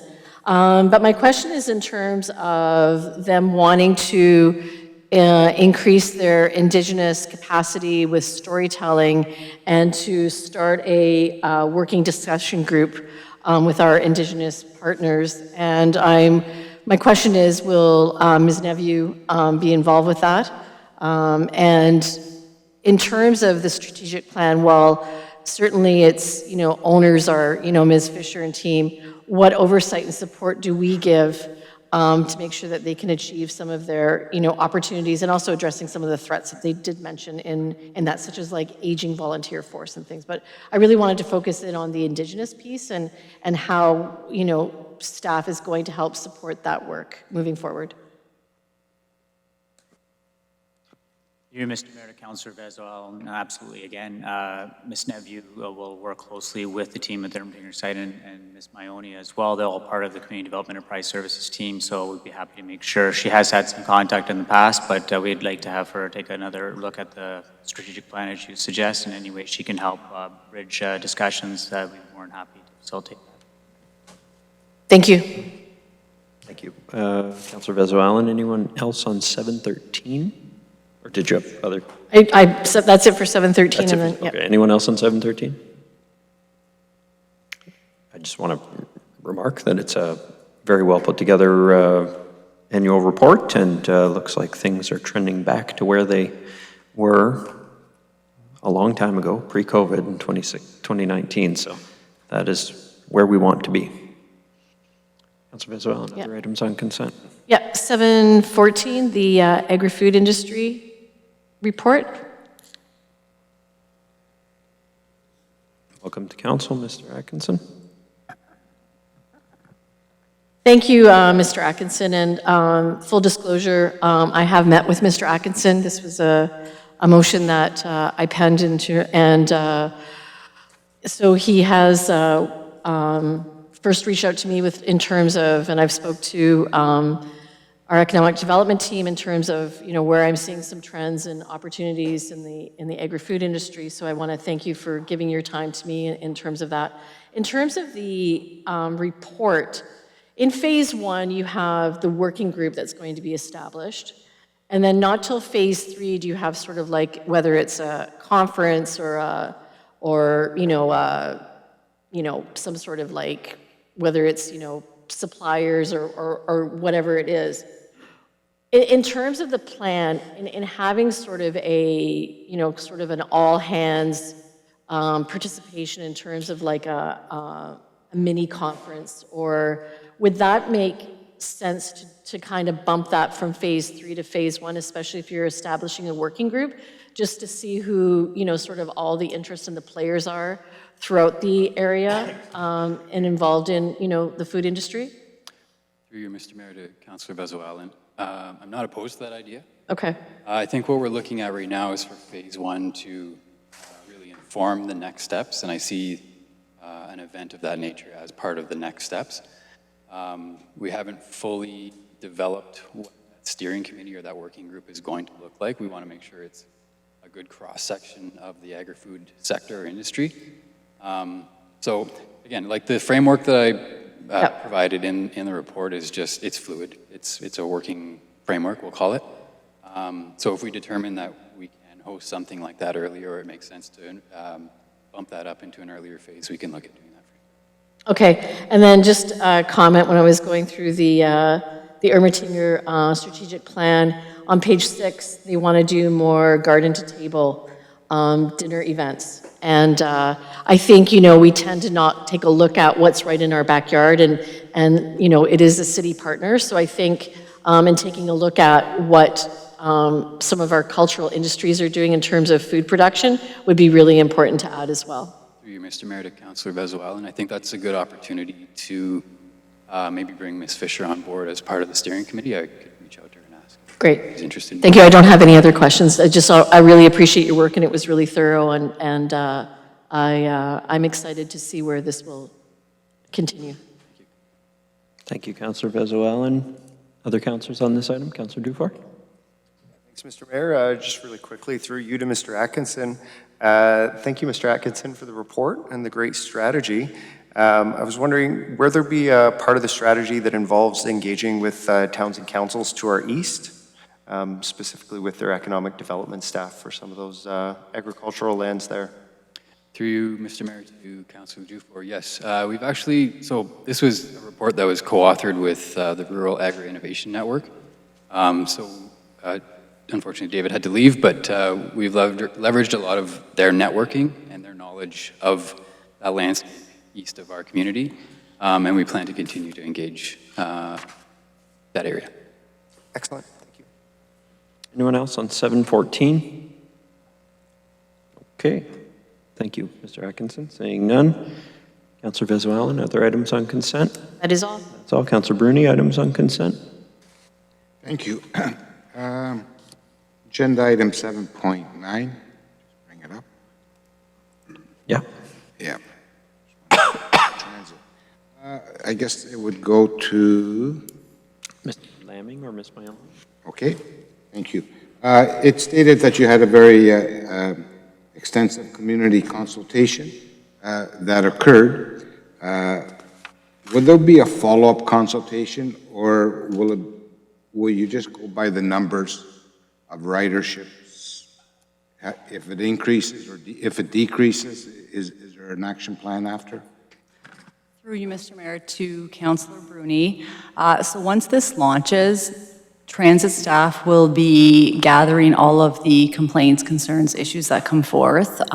It will be fluid, and they will be making any potential adjustments to be able to address any of those comments or concerns. There are no plans for an official public consultation following this, but we will be gathering and taking stats on everything that's coming through so that we can address it. If there are complaints in one specific area that are consistent and ongoing, we'll definitely make that one a priority to take a look at to make sure that we're providing the best service to the community in whole. I did receive an email, and I passed it on, and your department responded quickly and efficiently, but were the neighbors notified in areas where new bus stops will occur, old ones are removed? Through you, Mr. Mayor, to Councillor Bruni, we didn't specifically reach out to the households directly in regards to if a bus stop was to be added or removed. That was all part of the public consultation when the initial routes were provided and the details were provided at that time. With the new sites or bus stops, will there be anything like garbage cans? Like there's certain areas that garbage cans are installed because there's always litter. Some people, some residents were concerned about that. Through you, Mr. Mayor, to Councillor Bruni, there are some stops that are going to have the garbage receptacles on them. As per our standard process, when we do get consistent complaints about it, we track them, and then we have added garbage receptacles on certain spots that don't have them when we feel there is a need. So we will definitely be keeping an eye on all of that. And what's the advantage of the 15-minute bus route? So the advantage of that is essentially in an effort to get individuals from point A to point B in a quicker manner. Okay, thank you. Thank you, Councillor Bruni. Councillor Dufour on 7.9. Go ahead.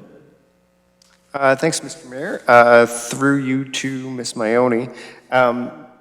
Just on the 15-minute timing, is it, in a general sense, accurate to say that the new routes provide more frequent service to shorten trips from when you leave your house, but some destinations may involve a slightly longer amount of time physically on the bus? Through you, Mr. Mayor, to Councillor Dufour, both statements are accurate. So there's so many different ways that people can get from point A to point B, and, you know, different destinations that people are going to. It is accurate that the intent is to have a shorter trip from point A to point B. However, there are going to be some circumstances where it could be a longer, a longer time, on the bus and take longer to get there. Those are the, once we've launched, those are some of the issues that are going to come up that we're going to take a look at and address. So although we will be improving overall, there are going to be some instances where there will be a longer trip. And it also depends on what time you leave for your trip, right? Like if you had missed a once-an-hour bus, then it's going to be a very long trip regardless of how much geographic distance your bus covers to the new destination, right?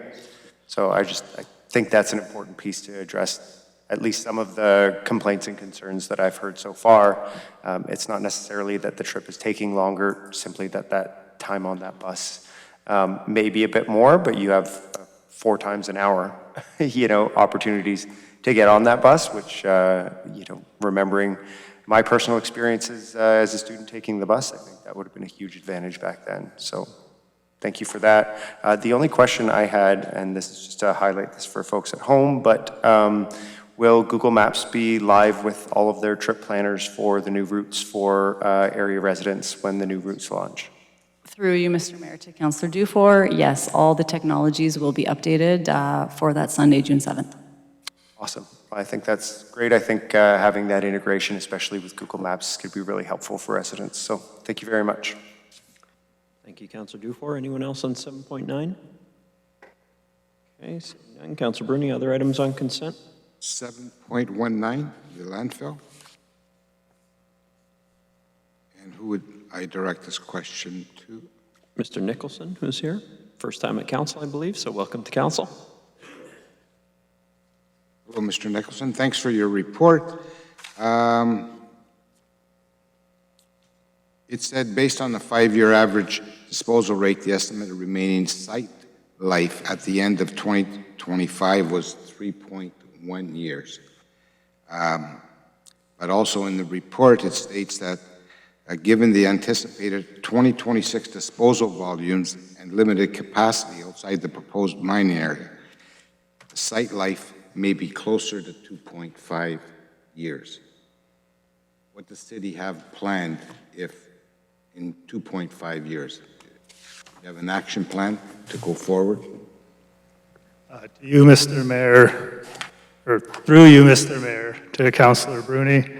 What our plan is that right now the EA for the landfill is complete and we're waiting on approval from the MECP. So that we're sort of at their mercy. We're expecting that at the end of this year we'll have approval for that. So at the same time, we're moving ahead with detailed design on phase 1, so that ideally when we get that approval, that the design is already finished and we can hit the ground running right there. So our goal there would be that in 2.5 years, that we're already far enough into phase 1 that we do have more landfill capacity. If that doesn't happen, we would have to look at alternate options to deal with the waste. So you feel positive that the government will come through and approve? Yeah, as far as I am aware, through you, Mr. Mayor, to Councillor Bruni, as far as we're aware right now, the expectation is we would have approval at the end of this year. Thank you. Thank you, Mr. Mayor. Thank you, Councillor Bruni. Anyone else on 7.19? I've got a couple on this one. So the expansion costs for phase 1, perhaps this is to you, Mr. Nicholson, perhaps to Mr. Rumiel, are estimated to be what to increase our capacity in that first phase of the approved EA? Through Mr. Mayor, or to you, Mr. Mayor, I don't have that off the top of my head. It is substantial. It's in the multiple $1 million. I can get back to council or yourself tomorrow, or... That'd be great. Sure. And to Mr. Mayor, what efforts are being undertaken to ensure that the EA is approved by the Ministry of Environment, Parks and Conservation as quickly as possible? Yes, to you, Mr. Mayor. We have had a number of conference calls with staff that are involved in the EA process, and they've provided their timeline and the process for them to provide approval, as well as their thoughts that the city's in good shape to receive that approval by the end of the year. And certainly, we've made them aware of the critical importance of getting that approval, and we'll continue to stay in touch with them as it moves through the system. And when Mr. Nicholson, and whoever wants to take this question, when Mr. Nicholson says we'd have to find alternatives if in 2.5 years there was not approval by the Ministry of Environment, Parks and Conservation, that alternative presumably would be to ship the landfilled materials elsewhere? To you, Mr. Mayor, that's correct. Okay. At our cost? Correct. Okay. All right. Well, hopefully that doesn't happen. Councillor Bruni, other items on consent? Councillor Cardy, I have you on my list, but did you have anything on consent? I did, but I forget what it is now. We're on the horn. Okay. And then I've got Councillor Spina next, so I'll come back to you, Councillor Cardy. Thank you, Mr. Mayor. 7.16 East End Wastewater Treatment Plant. Not sure who it would go to. Mr. Rumio. Possibly Mr. Rumio, sure. Thank you for the report, much appreciated. The report talks about, sorry, and I'm pulling it up here. The report talks about the uneven settlement of some of the structures that were there. And the resolution to that uneven settlement. It's my understanding that that process created an issue where there are some large caps that went over those settlement basins that could not be reinstalled because they were settling unevenly. Is that fair to say, or easy? Is that a simplified way of saying it? Mr. Mayor, to Councillor Spina, sorry, it was large which that were? The large, sorry, I'm not sure what they're called, where the liquid would flow into, and there'd be a large metal, the concrete basins that they would flow into. Yeah, Mr. Mayor, to Councillor Spina, there was, after about 10 years after substantial completion of the plant, there was hydraulic issues between the primary clarifier and the bioreactor. Yep. Those are large concrete tanks. Noticed that there was uneven settlement between the two and causing some operational issues. Right. At that point, we monitored it for a period of years, surveyed it on a regular basis, and noticed that it was continuing. And this is going to mitigate all of that? Correct. Perfect. And is my understanding that there was these large, I think there's steel caps that went over those tanks that would contain a lot of the smell that would come out of the area, and that one of them couldn't be placed on because the tank was a bit uneven. Would this resolve that and maybe resolve any further issues of smell coming out of that area? I know the staff do a great job when it does come up, and they change some things and address it right away, but will this address it before? Mayor, to Councillor Spina, I believe you might be referring to the covering of the biofilter, which it's enclosed now. It is enclosed now. This will not allow us to cap the primary or secondary clarifiers. Okay, but the biofilter is enclosed now? Correct. Perfect. Okay, so this could help reduce that? Those are separate processes. They're separate processes? Okay, so this would reduce any risk of anything potentially contaminating the ground at any point in time? Mr. Mayor, to Councillor Spina, I guess potentially that could happen, but this is more about movement of enclosed structures. There could be conceivably be leakage from the piping between the processes, but it is to save the asset from further movement. And perfect. So this will solve all those issues presumably going forward. That is the plan. Hopefully. Thank you. That's all. Anyone else on 716? Councillor Spina, other items on consent? Councillor Gardy, did you? The transit update, but Councillor Bruni asked my question. Thank you. Thank you. Okay.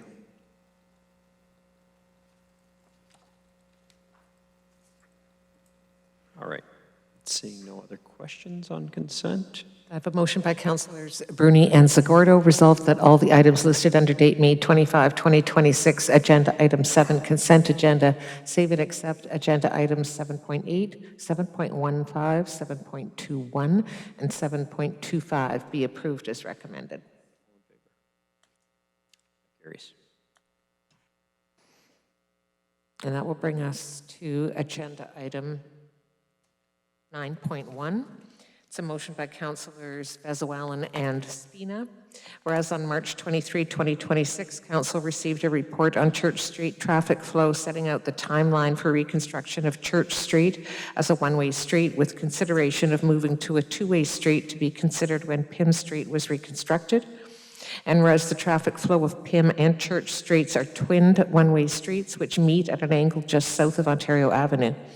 And whereas it would be prudent to review the entirety of the flow of traffic in the area before any major capital reconstructions are completed, now therefore be it resolved that an environmental assessment for traffic flow, including a review of the one-way traffic flow between Queen Street and Ontario Avenue on both Pym Street and Church Street, and the intersections of Wellington and Pym and Wellington and Church, and others be undertaken before any capital improvements are done to any of the listed streets.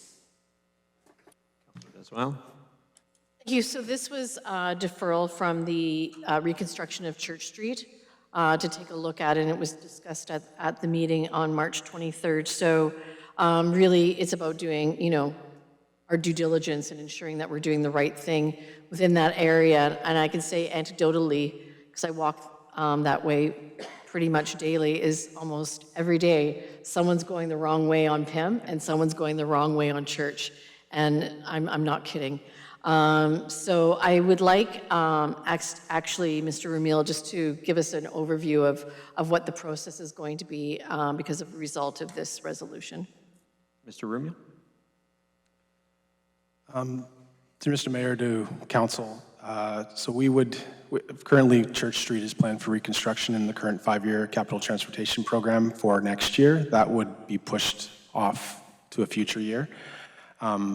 Next step would be we would procure a consultant to do, a third-party consultant to do a class environmental assessment to look at one-way versus two-way traffic patterns on Pym and Church. These changes can be pretty significant in particular to intersecting streets with one-way streets, and given the geometry of the angles that the Pym and Church intersect each other. So there'd be some careful consideration on the intersections of like Euclid, the Crescent, Ontario, and Pym and Church themselves. This would likely result in another residential street that's further down the queue for reconstruction to be moved up to fill the gap that would leave for next year, and that the 5-year capital transportation program would then, the last step for this council this summer would be we'd present a updated 5-year capital plan in July, I think. Thank you, Councillor Bezuallen, and then Councillor Spina is the second. No, that's okay. Everything was captured there, and I'm happy to support. I think it's something that needs to be done to resolve this area. Thank you. Do you have a question? Yeah, go ahead. Well, about the intersection in general, I didn't know, it's a long shot, but does anyone happen to have collision data for this intersection? Or was that something that was looked at or something that will be looked at during the EA? Through Mr. Mayor to Councillor Dufour, we will revisit all the up-to-date collision data that we have reported to us. I don't have it off the top of my head. I could research that as well and get back to Council. That'll be part of the EA consideration? For sure, yeah. All right. Seeing no other questions, we can have a vote on the matter. All in favor? Opposed? That carries. 9-1. 9-1 with Councillor Dufour in opposition. And that will bring us to bylaws.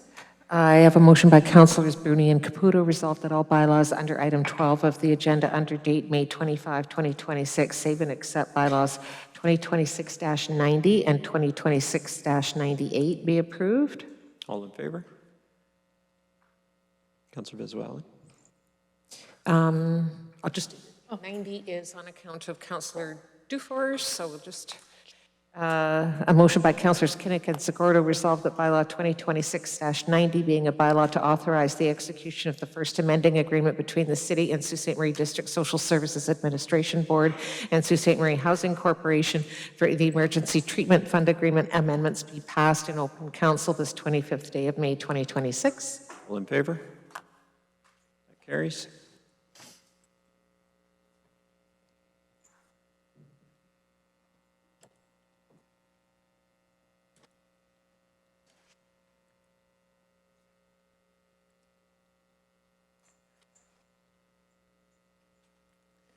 And a motion by Councillors Kinnick and Zagordo, resolved that bylaw 2026-98 being a bylaw to declare the city-owned property legally described as PIN 315050073 as surplus to the city's needs and to authorize the disposition of the said property to Trudy Roquetta or as otherwise directed be passed in open council this 25th day of May 2026.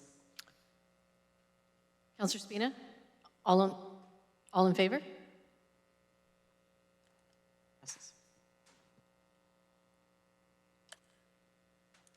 I vote for you.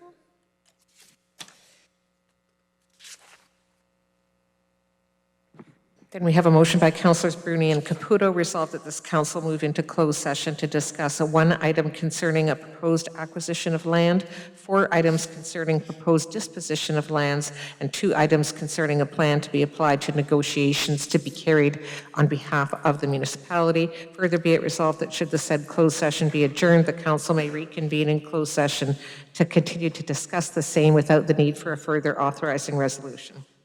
Council, all in favor? Carried. And a motion by Councillors Kinnick and Zagordo that this council now adjourn.